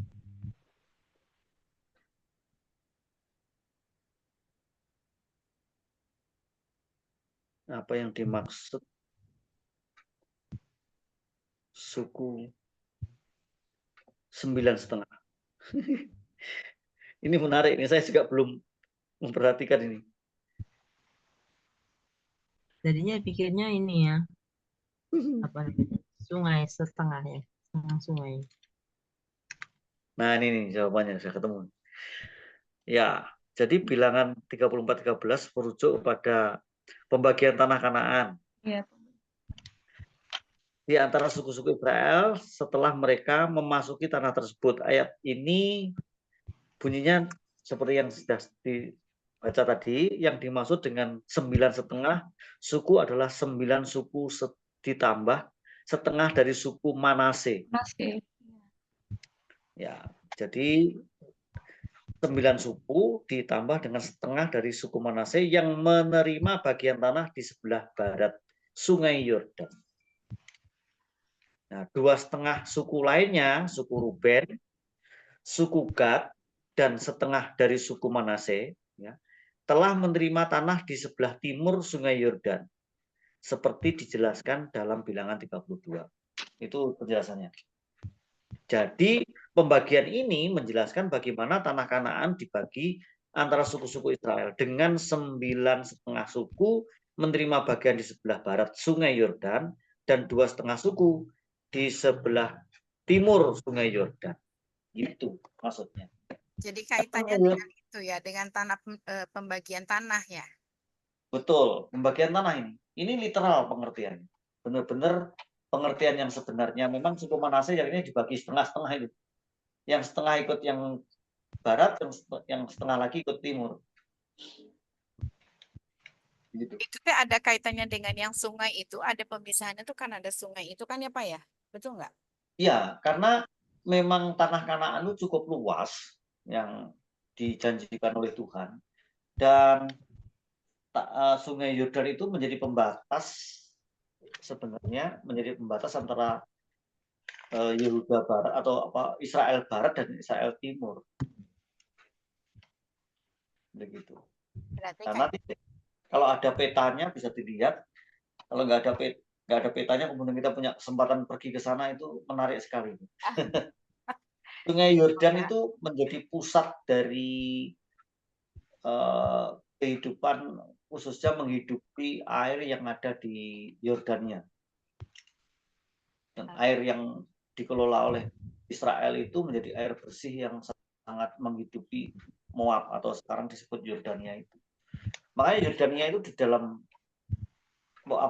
gejolak atau konflik antara Arab dan Israel itu jarang sekali ikut Yordan ini. Karena kalau sampai airnya di-stop, mereka benar-benar kelabakan. Oke, berarti nanti penjelasannya berarti sebenarnya kan suku Israel ada 12 itu dengan suku Lewi, tetapi kan Yusuf itu dibagi dua ya, Betul. Manasye sama Efraim. Jadi kan 13 suku. Nah, si Lewi itu sendiri nggak dapat bagian dan dari itu apa pembagian tanah, betul ya Pak ya? Ya, betul sekali. Oke, satu lagi suku, nih Pak. ya, satu suku yang nggak dapat bagian, suku Ya. Lewi. Tapi di sini saya sempat ini juga sih. Saya bilang Tuhan Yesus itu Tuhan itu memang luar biasa sih. Akhirnya kan Lewi dapat kota-kota, tapi ada yang disebut dengan kota perlindungan. Ada 6 kota perlindungan. Ini juga di bilangan 34 atau 35 gitu. Ya, kota perlindungan tuh begini, itu diperinci luar biasa loh. Ya, Jadi misalnya ada orang membunuh dengan nggak sengaja, ya lalu betul. membunuh binatang nggak sengaja. Kalau mereka ditangkap kan bisa diadili atau main hakim sendiri. Makanya mereka lari ke kota perlindungan itu. Nah, tapi nanti kalau kita melihat perjanjian baru, Yesus itu dalam nubuatan penulis Mazmur, Yesus itu kota perlindungan. Luar biasa ya. Jadi banyak sekali gambaran-gambaran yang diberikan dalam perjanjian lama yang semuanya merupakan nubuatan bagi Yesus. Pak Tim. Ya. Di ulangan 33 yang nggak ada namanya suku Simeon. Dari 12 suku itu. Jadi kalau Lewi nggak dapat pembagian, berarti sisa ya, Simeon nggak ada di sini, Pak. Di bilangan 33 adanya hanya Ruben, Yehuda, Lewi, ya Yusuf, Gad, Zebulon, Isakar, dan Naftali, Asyar. Berarti benar 9, Pak. Setengahnya memang Manasye ya? Enggak, setengahnya Manasye. Iya, karena kejadian 49 itu waktu diberkati oleh Abraham ya masih ada 12. Tetapi setelah di ulangan 33, Simeonnya udah hilang. Jadi nama Simeon nggak ada pada situ. Di ulangan 33. Kalau di kejadian 49 masih komplit 12. Berarti kalau Simeon nggak ada, Lewi nggak dapat, berarti sisa 9. Jadi Manasye setengah. Benar 9 setengah ya Pak ya? Ya, ini kelihatannya begini. Secara progres itu kan pembagian tanah dan sebagainya yang ada di tanah perjanjian itu kan setelah dibagi, ya kemudian semua sudah yang bisa mendapat bagian itu mungkin nggak dicantumkan lagi di dalam pencatatan. Jadi semacam gini loh, Bu. Sing wis oleh wis nggak usah ditulis, gitu loh.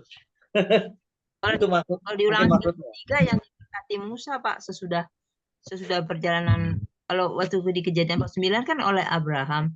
Tetapi waktu dia udah dengan Musa, dia sisa 9 karena kalau sisa 10 ya karena Simeon nggak ada, sisa 10. Berarti kalau Lewi nggak dapat bagian, ya jadi 9 sama Manasye setengah, benar 9,5 Pak. Karena Lewi nggak dapat bagian suku. Betul. Karena sini namanya nggak ada Pak, hilang. Jadi waktu diberkati oleh Musa, yang namanya nggak ada hanya Simeon. Kalau yang di kejadian 49 diberkati oleh Abraham. Betul. Ayat-ayat yang seperti ini yang seringkali dimanfaatkan oleh orang-orang yang mempertanyakan Alkitab. Seolah-olah ada kitab satu seolah ada kesalahan. Seolah-olah ada kesalahan. Padahal tidak begitu pengertiannya. Itu bisa ditelusuri. Bisa ditelusuri. Simeon nggak ada, terus Lewi nggak dapat bagian, jadi bilang Manasye setengah. Benar Pak, nggak salah hitung. Oke. Mungkin masih ada lagi yang ingin sharing.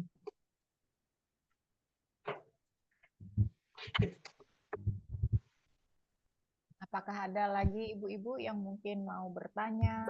Mau tanya. Aku mau bertanya. Oke, Stella dulu, setelah Stella baru Dona ya. Boleh. Pak, maaf sebelumnya mau tanya Pak. Tapi pertanyaannya nanti agak ambigu nggak Pak? Maksudnya gimana? Sebenarnya takut mau nanya, cuma takut salah tak pertanyaannya, cuma kayak masih kepikiran sih Pak, karena nggak tahu jawabannya. Itu pertanyaannya adalah, apakah Israel yang disebut di dalam Alkitab dahulu sama Israel yang sekarang ini adalah Israel yang sama Pak? Oke. Ya Untuk kan sementara, kan kita mengenalkan kalau selama ini kita diajari untuk paling utama adalah kasih. betul. Tapi kenapa kok yang di sekarang ini yang terjadi di Israel dan Yerusalem itu seperti itu kan menurut saya tidak menggambarkan kasih. Apakah Israel yang sekarang ini berbeda dengan yang dulu, Pak? Terima kasih. Oke, ini pertanyaan yang sangat menarik. Ini kalau nggak hati-hati jawabnya ini bisa bahaya. Jadi gini. Kita pertama berbicara tentang kasih dulu ya, melalui itu dulu. Jadi gini, kalau Israel secara nasional itu masih menggunakan kitab tanah alias perjanjian lama yang kita pegang itu. Nah, berarti hukumnya apa? Taurat. Gigi ganti gigi, tangan ganti tangan, ya kan? Kata ganti mata. Ya, makanya saya itu pernah ada pengalaman bagus gitu. Waktu saya ikut tur ke Israel itu tour guide-nya itu orang Israel asli. Itu tahun 2006. Nah, kebetulan yang dipimpin ini yang di-guide-in cuma 27 orang. Salah satunya saya. Nah, lalu pada waktu mereka mau masuk ke otorita Palestina, ini minta berhenti dulu parkir di tempat di SPBU, lalu dia turun di situ dan mengatakan untuk sementara saya turun di sini dan saya tidak boleh masuk ke otorita Palestina. Gitu. Loh, kenapa Pak? Banyak Pak Mosenaor. Kenapa Pak nggak boleh? Nah, gini masalahnya. Nanti kalau saya masuk ke sana, yang sebenarnya itu dalam kondisi damai seperti ini, lalu saya disandra misalnya. Saya kan penduduknya Israel asli. Saya disandra oleh tentara Palestina atau mungkin Hamas gitu misalnya. Itu pada waktu kami mau masuk ke Bethlehem itu ceritanya. Bethlehem kan di otorita ini kan Palestina kan. Nah, terus kalau saya disandra, nanti Israel tuh akan marah, kemudian satu itu gantinya 100. Jadi kalau misalnya disandra kemudian dibunuh misalnya, itu minta ganti 100. Jadi bukan hanya satu gigi ganti satu gigi. Satu gigi ganti 100 gigi gitu. Itu Israel. Jadi filosofinya seperti itu, mereka masih pegang perjanjian lama seperti itu yang pertama ya. Yang kedua, harus tahu sejarahnya. Israel itu pertamanya kan 12 suku, betul ya? Tapi kemudian pecah menjadi dua bagian. Yang dua suku Yehuda dan suku Benyamin itu ada di Yehuda di bagian selatan. Lalu ada batasan, kemudian yang 10 itu masuk ke bagian utara. Yang disebut dengan istilah Israel. Jadi yang di bagian selatan itu Yehuda, yang bagian utara itu Israel. Nah, yang bagian selatan ini, Yehuda dan Benyamin ini, yang menduduki Yerusalem sebagai pusat pemerintahannya. Oke, ya. Tetapi pernah ada pembuangan, ya. 400 tahun sebelum Masehi itu terjadi pembuangan, ya. Pembuangan ke Babilonia, dan bangsa Israel itu tercerai-berai, ya. Baik yang ada di utara maupun yang ada di selatan. Nah, akhirnya tahun 1948 itu kembali, tapi yang kembali ini sudah campuran, bukan lagi yang Yehuda dan Benyamin. Oke, campuran dari berbagai suku yang ada di Israel dan Yehuda. Nah, lalu yang ada sekarang ini yang mana kira-kira? Udah campuran tuh. Bahkan ditambah dengan proselyt. Proselyt itu orang-orang yang memeluk agama Yahudi tapi dari bangsa-bangsa lain. Nah, jadi pada tahun 1948 pada waktu Israel merdeka itu yang masuk di situ itu Israel yang sudah campuran tadi. Yang tidak murni dari dua suku Yehuda maupun Benyamin. Nah, kalau begitu, apakah Israel zaman dulu yang 12 suku itu atau dua suku Yehuda dan Benyamin itu sama dengan yang sekarang ada di Israel. Ya tidak, kecampuran. Gitu, kecampuran. Dan sekarang sudah disatukan dengan ideologi yang sama, yang sudah menjadi ideologi politik mereka. Soalnya kan waktu dulu tuh ada teman, ya dulu teman ngaji saya lah sebutannya. Itu tuh bilang gini, dulu kamu membelani Palestina mati-matian sampai turun ke jalan buat open donasi. Terus sekarang kenapa kok malah belain Israel? Kamu kenapa kok jadi orang Kristen? Kenapa kok kamu murtad?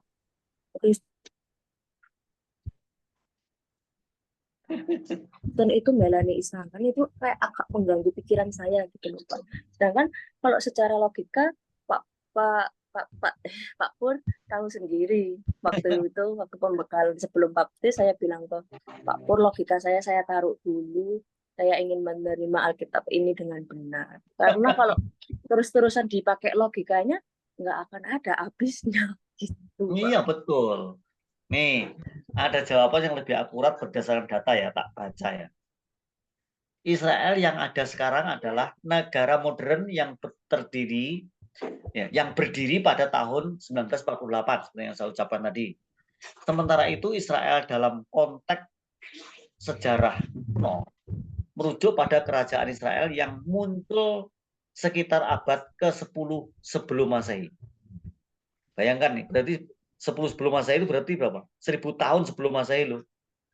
Nah, negara modern Israel dibentuk sebagai hasil dari upaya Zionisme dan keputusan internasional pasca Perang Dunia Kedua.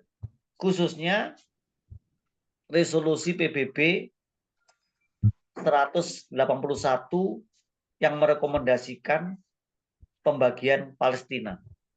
Nah, ingat ya, pada waktu Inggris memenangkan sebuah peperangan, lalu menghadiahkan kemerdekaan kepada Israel, dan Israel masuk kan. Tapi negara itu waktu itu sudah diduduki oleh orang-orang Palestina Muslim, orang-orang Palestina Arab. Oke. Nah, akhirnya resolusi PBB-nya itu dibagi dua. Jadi dua bangsa gitu loh. Bangsa Palestina dan bangsa Israel. Itu ceritanya. Nah, kerajaan Israel kuno yang kadang-kadang disebut sebagai Israel Kino menunjuk pada entitas politik dan sejarah yang berbeda, terletak di wilayah yang sama, tetapi dengan konteks politik, sosial, dan budaya yang sangat berbeda dari Israel modern. Jadi kita menyebutnya sekarang ini Israel modern. Israel kuno itu masih zaman kerajaan bahkan 10 abad sebelum Masehi. Ya tentu berbeda dengan yang modern sekarang. Pada waktu mereka masuk itu bukan mengalahkan bangsa Kanaan, tapi harus menerima resolusi PBB dua bangsa, gitu loh, bangsa Palestina dan bangsa Israel, gitu ceritanya. Jadi beda. Baik Pak, berarti secara garis besar intinya Israel yang sekarang itu bukanlah orang Kristen ya Pak ya? Atau bagaimana? Bukan, orang Yahudi, agamanya Betul, ya sama Judaisme. Kristen sedikit sekali jumlahnya, malah yang banyak Islam sana. Iya, baik Pak, kalau gitu berarti betul. Maksudnya dengan apa yang telah sebenarnya sudah saya tangkap ternyata sama betul. Jadi kan yang kayak Bapak tahu kan, saya kan orangnya gak mau debat tanpa ilmu gitu loh Pak. Nah, lagi pula begini, jumlahnya orang Kristen malah lebih banyak di bagian di negara Palestina dibandingkan di Israel ya. Apalagi dibandingkan dengan Lebanon, mayoritas Kristen Lebanon. Kita ini kadang-kadang ikut-ikutan tanpa data yang jelas. Betul Pak, makanya itu saya nggak suka kalau debat tapi kepalanya kosong, itu saya nggak suka. Iya, tapi kalau di kepala saya ada isinya dan itu benar, mau diajak debat kayak apapun berangkat gitu Pak. Dan memang seperti Mesir dulu itu memang negara Kristen, itu mayoritas Kristen. Tapi kemudian setelah pergolakan perang yang terjadi pada zaman Ottoman itu, maka pengaruhnya sampai ke Mesir, ke Turki, dan akhirnya diikuti oleh orang-orang, tokoh-tokoh politik yang beragama Islam. Gitu. Ini apa berhenti ya? Terima kasih Bapak. Bapak, terima kasih banyak untuk hari ini. Maaf Stella izin lekat dulu soalnya udah jam tidur Pak. Oh Besok iya ya. harus bangun pagi. Terima kasih banyak Bapak dan Terima kasih. Ibu untuk waktunya. Ya, jadi ini ada Dona Pak, nanti Dona penanya terakhir ya, terus nanti ditutup doa langsung oleh Pak Wahyudi, Pak Wahyudi, Pak Oke. Tim. Baik, silakan Dona.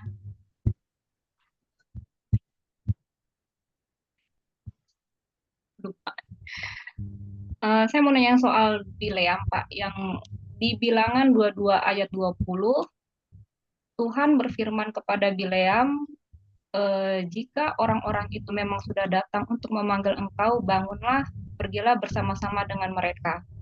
Tetapi hanya apa yang akan kufirmankan kepadamu harus kulakukan. Tapi di ayat 22, Tuhan, di sini tertulis, tetapi bangkitlah murka Allah ketika ia pergi. Padahal kan Bileam pergi karena disuruh Tuhan. Kok Tuhan marah jadi? Nah, ini menarik nih pertanyaannya. Dalam kitab Bilangan pasal 22 itu ya, Iya. kisah Bileam itu memang menarik untuk diperhatikan. Adalah salah satu yang perlu di highlight gitu ya. Bileam adalah seorang nabi yang diundang oleh Balak. Itu yang harus tahu dulu. Balak, Raja Moab. Nah, ini Raja Moab itu berarti sekarang Yordan gitu ya. Untuk mengutuk bangsa Israel. Jadi dia itu diundang oleh Balak, ya, Raja Moab ini untuk mengutuk bangsa Israel yang sedang dalam perjalanan menuju tanah perjanjian. Itu terdapat di ayat 20 tadi. Mengatakan pada malam itu datanglah Allah kepada Bileam serta berfirman kepadanya, jikalau orang-orang itu telah datang untuk memanggil engkau, pergilah bersama-sama dengan mereka, tetapi hanya apa yang kukatakan kepadamu harus kau katakan. Jadi Bileam ini di dalam pengaruhnya Tuhan sebetulnya untuk mengatakan apa yang harus dia katakan. Yang seharusnya itu disuruh oleh Balak tadi supaya mengutuk Israel, tetapi yang terjadi justru memberkati. Paham ya? Oke. Ditaruh dalam mulut. Nah, di sini Tuhan memberi izin kepada Bileam untuk pergi dengan syarat dia hanya mengatakan apa yang Tuhan katakan kepadanya. Namun kisah ini lebih lanjut menunjukkan bahwa motivasi Bileam adalah salah karena dia berharap untuk mendapatkan hadiah dari Balak dengan mengutuk Israel. Yang tadinya dia memberkati, akhirnya lama-lama mengutuk gitu loh, mengutuk Israel. Dengan motivasi supaya dia mendapatkan hadiah dari Balak. Ya. Dia terima uangnya, Pak ya. Kalau nggak salah dia terima. Ya, ini menunjukkan bahwa Bileam lebih tergoda oleh keinginan duniawi daripada memenuhi kehendak Tuhan sepenuhnya. Itu dosanya. Sehingga dosa Bileam dalam konteks ini bukan hanya karena keinginannya untuk pergi, tetapi lebih kepada motivasinya yang serakah dan ketidaktaatannya terhadap perintah Tuhan. Ini termasuk dosa materialisme ini.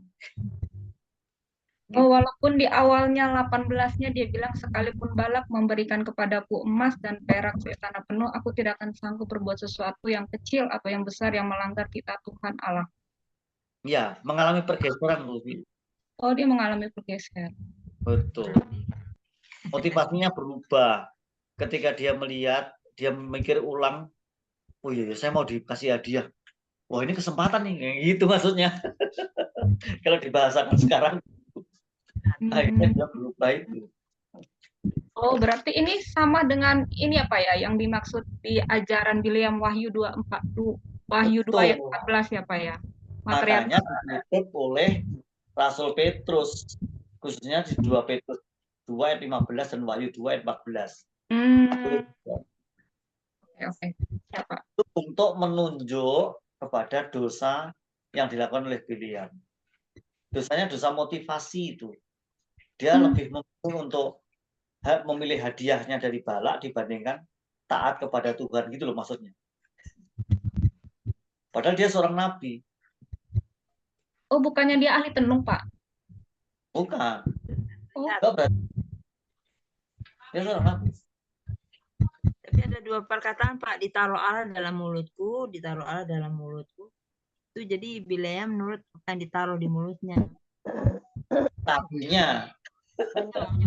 Tadinya begitu. Tapi dia bergeser setelah melirik hadiah yang ditawarkan oleh Balak. Ya. Makasih ya, Pak. Ini juga rentan dosanya hamba Tuhan sekarang.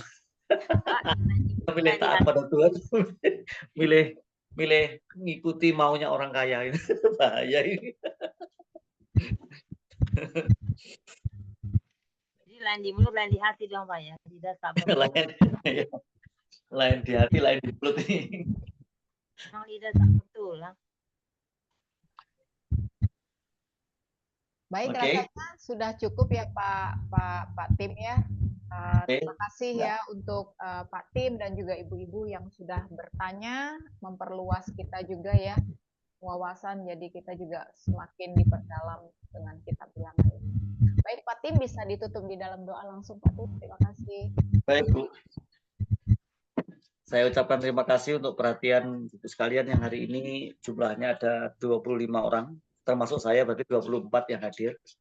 Puji Tuhan, ini adalah orang-orang istimewa yang diberkati oleh Tuhan karena mempunyai komitmen yang kuat untuk membaca kitab suci dan per kitab kita mendalaminya.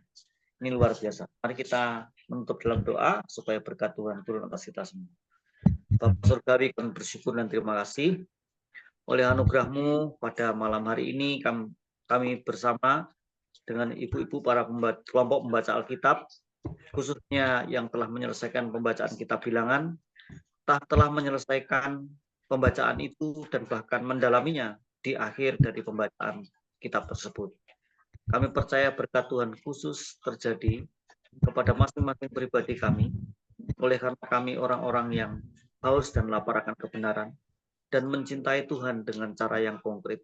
Oleh karenanya Tuhan, kami berdoa supaya kelompok membaca Alkitab, para wanita ini diberkati hidup keluarga, anak-anak, dan siapapun yang menjadi anggota keluarganya, dan bahkan diberkati oleh Tuhan sebagai umat Kristen yang tersebar di berbagai daerah. Kiranya Tuhan melawat mereka dan Tuhan memberkati mereka. Segala usaha mereka diberkati, segala ibadah mereka diberkati oleh Tuhan, dan kiranya mereka menjadi orang-orang Kristen sejati yang terus-menerus menebarkan kasih kepada sebanyak mungkin orang dan membawa orang-orang lain untuk lebih mencintai Tuhan.